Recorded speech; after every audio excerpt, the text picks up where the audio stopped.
जैसे हम एक चीज़ देखते हैं ना, एक ट्रेंड अभी जो देख, जिस तरह से बॉबी देओल जो इतने टाइम से नहीं थे, अचानक एनिमल आती है और उसके बाद हर तरह उनकी बातें हो रही, सेम विद अक्षय खन्ना, अब देख रहे हैं कि हम उनके, तो ये क्या जो हमारी ऑडियंस है वो इतनी स्मार्ट हो गई कि अब वो रियल टैलेंट पहचान रही है। फिल्म में 9 to 5 जॉब नहीं है कि आप रोज काम करेंगे, रोज वैसे ही काम होगा, शाम को बॉस खुश होगा, 30 तारीख को सैलरी मिलेगी, 3 साल बाद प्रमोशन होगा।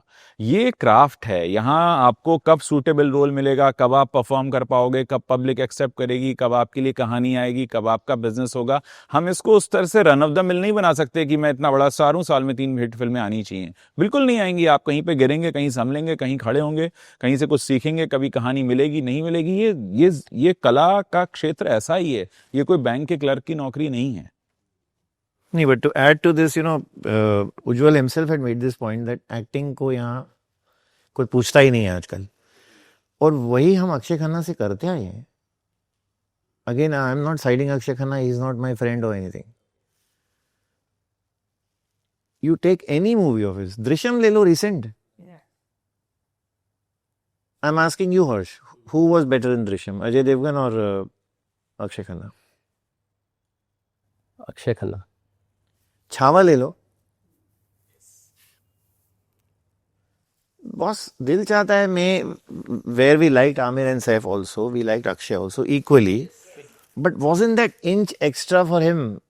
The facial changes he makes and the way he looks at you, he is not going to move his hands and legs. He moves his face. Right. Agree. I mean, इतना अच्छा actor. He has been always a marvelous actor. I'm just surprised at Akshay Khanna. अरे वो हमेशा अच्छे थे. Of course, इसमें बहुत अच्छे होंगे. I have not seen Dhurandhar. I'm going to see it.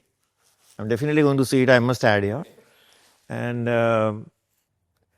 Actually sir मैंने ना अभी नवाजुद्दीन सिद्दीकी का इंटरव्यू किया था, तो उन्होंने एक चीज़ कही कि यार ये जो इंडस्ट्री है ना, ये इसमें एक ऐसा कैंप है जो कहते हैं आपको नॉर्मल सिनेमा को इतना ज़्यादा अप्रिशिएट और ग्लैमराइज करके दिखाता है कि ऑडियंस का एक माइंडसेट बना दिया गया कि उन्हें ऐसी ही फिल्में अच्छे। इस ऐसे में जब कोई रियलिस्टिक या आर्टिस्टिक फिल्म आती है तो उनको बोर होता है, और इस वजह से हमारी फिल्में वर्क नहीं कर पाती जितनी इस तरह की दूसरी फिल्में वर्क करती है। तो इस मतलब मासी, हाँ, फाइट वाली, हाँ, मतलब इस तरह की जो एवरेज फिल्म है इतना ज़्यादा उनको ग्लैमराइज तरीके से दिखाया जाता है कि वो कहते हैं इतना प्रमोट किया जाता है कि सबको लगता है ऑडियंस को यही असली सिनेमा है, और जब हम आर्टिस्टिक फिल्में या ऐसी लाते हैं तो लोगों को बोरियत महसूस होती है। I would like to tell Nawazia that he's done some very bad films recently. What has he done? In the recent past, you take all his movies. He's done some, I mean, bad films, yeah, bad films. So why does he expect those films to run? He's considered to be, he is a good actor. He should keep his bar higher than the movies he has been selecting. I agree. And at the same point, आप ये देखिए कि क्या बॉलीवुड में मुट्ठी भर लोग 140 करोड़ जनता को सिनेमा देखना सिखा रहे हैं। आज हमारी जनता विदेश का सिनेमा देख रही है, विदेश की वेब सीरीज देख रही है, दुनिया भर में लोग घूम रहे हैं। वो लोग नहीं रह गए कि सिनेमा जब आएगा तब दिखेगा उनको। आज हमारी देश की जनता तो दुनिया भर का सिनेमा देख रही है।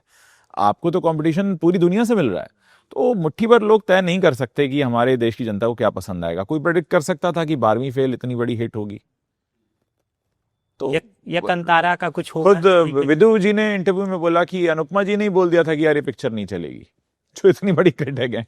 तो आप नहीं ऐसे, ये मैंने कहा ना, ये कोई ऐसा सेट फॉर्मूला नहीं है। जब सलमान और विवेक का जब झगड़ा हुआ था और सारी चीज़ हुई थी, तो उस दौरान पे ये चीज़ कही गई थी कि देखने को मिला कि विवेक का जो करियर जो है उस तरह से बूम नहीं हुआ। तो क्या सीरियसली ऐसा कोई आप लोगों की पत्रकारिता में ये चीज़ें महसूस हुई कि कोई एक कैंप है जो चाहे तो आपका करियर बना सकता है या नहीं चाहे तो खराब कर सकता है? क्या ये चीज़ें एग्जिस्ट करती हैं? इनडायरेक्टली यस, डायरेक्टली नहीं, पॉसिबल नहीं है, लेकिन इनडायरेक्टली है। अगर आप एक इंडस्ट्री में चमकते हुए बड़े नाम हैं तो कोई आपसे पंगा नहीं लेना चाहेगा, और आप जिनको पसंद नहीं करते उनके साथ खड़ा नहीं होना चाहेगा, क्योंकि उसे आपकी गुड बुक्स में रहना है। कल को आपके साथ पिक्चर करनी पड़ सकती है। इनडायरेक्टली है, डायरेक्टली नहीं होता कि ये इसको काम मत देना, ऐसा नहीं होता, लेकिन हाँ इनडायरेक्टली होता है। ये दोस्ती निभाने वाली बात है जो हम लोग भी आपस में अगर होगा तो हम सोचेंगे ना कि मेरा दोस्त है, उसकी कंपनी में काम कर रहा है, उसने अच्छे से नहीं किया तो मैं क्यों लो उस एम्प्लॉय को ना, या फिर उसके साथ पंगा है, मेरे लिए तो मेरा दोस्त इम्पोर्टेंट है। एक तो जगह दोस्ती यारी तो एक उनकी जगह अपनी भी है। सलमान ने अपने इंटरव्यू में कहा था कि मैंने कैटरीना से कहा है सिर्फ एक इडियट के साथ काम मत करना, ऐसा कहीं इंटरव्यू मैंने पढ़ा था। अब वो जाहिर उन्होंने नाम नहीं लिया, जिसका नाम नहीं लेते हैं उस पर सबसे ज्यादा ध्यान होता है। सलमान जिसका नाम नहीं लेते हैं वो उससे सबसे ज्यादा ध्यान, उनके ध्यान में सबसे ज्यादा वो रहता है कि वो वाला नाम मुझे नहीं लेना है, तो वो कौन सा वाला नाम है वो मेरे दिमाग में है। या ये तो हर बंदे की अपनी पसंद नापसंद होती है। अभी ज़रूरी नहीं है कि सब मुझे पसंद कर रहे हैं और मैं सबको पसंद कर रहा हूँ, पर इसका मतलब ये नहीं है कि एक सलमान खान अगर एक बंदे को पसंद नहीं करता है तो वो उसका करियर हाँ, बर्बाद कर अरिजीत सिंह सकता को है, ले सकते हैं जब उनका उसका करियर बर्बाद कर सकता है। आप में अगर टैलेंट है, आप में अगर हिम्मत है तो आप अपना करियर चला सकते हैं, अच्छे से चला सकते हैं। बॉलीवुड के बाहर के अभी कितने लड़के, यंग लड़के लड़कियां आए हैं जो सक्सेस हुए हैं। देखो, सोशल मीडिया के आने की वजह से ये चीज़ खत्म तो हुई है पूरी तरीके से। जैसे वीरेंद्र जी ने कहा कि अगर आपके अंदर टैलेंट है तो, लेकिन पहले ऐसा था। और मतलब सिर्फ विवेक का इंटरव्यू नहीं है, बहुत सारे लोगों का इंटरव्यू है जो विवेक के समय की जब बात करें तो ये एग्री करते हैं कि विवेक का करियर बिकॉज ऑफ वो झगड़ा खत्म हुआ। लोग डर गए थे, सलमान खान ने हो सकता है मना नहीं किया हो, लेकिन लोग डर गए थे कि विवेक के साथ रिश्ता बनाएंगे तो हमारे यहाँ से सलमान भी चला जाएगा। लोग सलमान को साइन करने के लिए भाई मन्नत मांगते थे कि सलमान हमारी फिल्म में काम करे, भाई मन्नत मांगी जाती थी। तो ऐसा होता है। लेकिन जब सोशल मीडिया आया और नया ज़माना डिजिटल मीडिया आया तो एक बहुत बड़े एक्टर्स के साथ एक बहुत बड़े प्रोडक्शन हाउस ने एक बार फिर से वही करने की कोशिश की और मुझे लगा कि ये लड़का निकल जाएगा।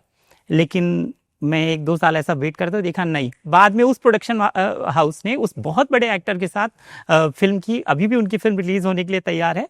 तो कार्तिक और धर्मा की वो बात वो लिस्ट बहुत लंबी बनेगी हर्ष, जिसमें ये लिखा जाएगा कि सलमान खान ने कितनों को लॉन्च किया और वो नहीं चले। वो लिस्ट सबसे लंबी है। तो अभी वो विवेक का करियर खत्म कर पाए नहीं कर पाए वो तो नहीं पता। अभिनव कश्यप ने बोल दिया, दबंग में उनके साथ थे तो उन्होंने भी यही चीज आरोप लगाए। जिस अरे तरह वो तो यार, अभिनव वो कश्यप तो जिस तरह से चीजों को बोल रहे हैं ना, वो मुझे पता बड़ी नहीं हैरानी क्या है कि उससे उनको हासिल क्या हो रहा है। नहीं, अभी ये पॉडकास्ट की नया बात क्या कर रहे हैं बता ना रहे, ये। पर हासिल क्या हो रहा है। वो मैंने देखे उनके 2-4 रील देखे, वो क्या तरीका है बात करने का इस तरीके। हाँ यार, वो असल में कोई क्या है, देखिए, अच्छा इस मुझे तरह बात से- बताओ, एक सेकंड, मुझे एक बात बताओ।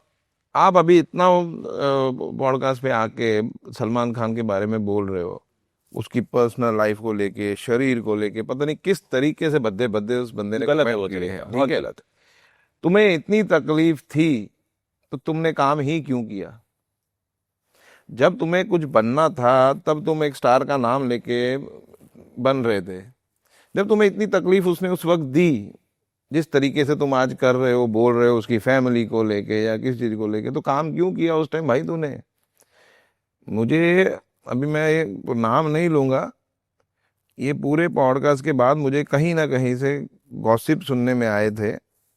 अब उसमें कितनी सच्चाई है कितनी नहीं है मुझे नहीं पता, मैं पहले ही बताऊं, क्योंकि सुनने में आए थे कि वो जो पॉडकास्ट जो कर रहा है बंदा या जो भी दे रहा है XYZ जो भी है, वो इनडायरेक्टली कहीं ना कहीं से किसी ने पैसे की डिमांड भी की सलमान खान के किसी जाके ग्रुप को या कहीं कि भाई हम ये चीज रुकवा देंगे, हम रोक सकते हैं, ये चीजें कर सकते हैं। हाँ, मुझे ये गॉसिप तक सुनने में, फिर बता रहा हूँ इसमें कितनी सच्चाई कितनी नहीं मुझे नहीं पता, क्योंकि इंडस्ट्री में रहते हैं, बहुत सारे गॉसिप चीजें सुनते रहते हैं। हाँ, लेकिन जो पॉडकास्ट वो बंदा, मैं जो देखा है मैंने सामने बैठ के, क्या बेहुदा चीजें कर रहे हो आप। See, you can have one problem, 2 problems. You can talk about it for 5 minutes, 10 minutes, 15 minutes. वो तो वो उसके 4 hours, एपिसोड्स 6 हैं, hours, 1 8 घंटे hours. के 4-5।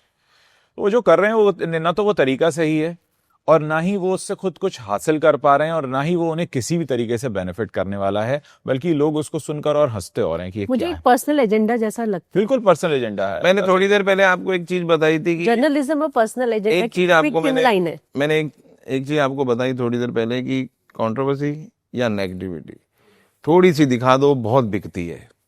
अब वो जो भी बंदा है उसने देखा कि भाई ये बंदा सलमान को लेके बोलेगा, सलमान का नाम लेके आप कुछ अच्छा या बुरा बोलो तो आपका धंधा तो चल ही जाएगा। नहीं, तो अब वो सलमान के बारे में बुरा बलवा के अपना धंधा चलाना पर बड़े इतना बुरा बोलने के बाद उसका धंधा नहीं चलने वाला नहीं है। चलने वाला, ये तो ओवर कर दिया। मैं आपको चीज बताता हूँ, कोविड के बाद की, जब सुशांत सिंह की ये डेथ हुई थी, तब पता नहीं कितने मैंने यूट्यूब चैनल या मैंने कितने इंडिविजुअल रिपोर्टर्स या बहुत सारे देखे जिन्होंने सुशांत के केस को लेके इंडस्ट्री की माँ बहन की, बहुत बुराई की इंडस्ट्री की।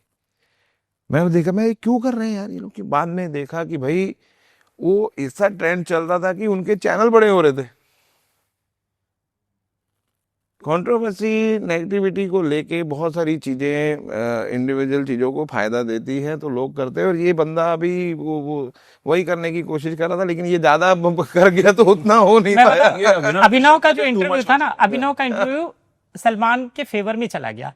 वो एक आधे घंटे की बातचीत होती तो अच्छा, ये इतनी बार रिपीट 11 घंटे की बातचीत सलमान के फेवर में चली गई। अब उसकी कोई शिकायत नहीं है, सबको समझ में आ गया यूजलेस बातचीत है। हाँ, और उनके अगर उनका टैलेंट देखा जाए तो मेरे ख्याल से दबंग के बाद बेशरम थी उनकी, जो रणवीर कपूर के साथ थी। बहुत, मैं तो आधी मैं तो उस शख्स का नाम जानना चाहता हूं जिसने अभिनव कश्यप का हाथ पकड़ के रोका हुआ था कि तुम फिल्म मत बनाओ।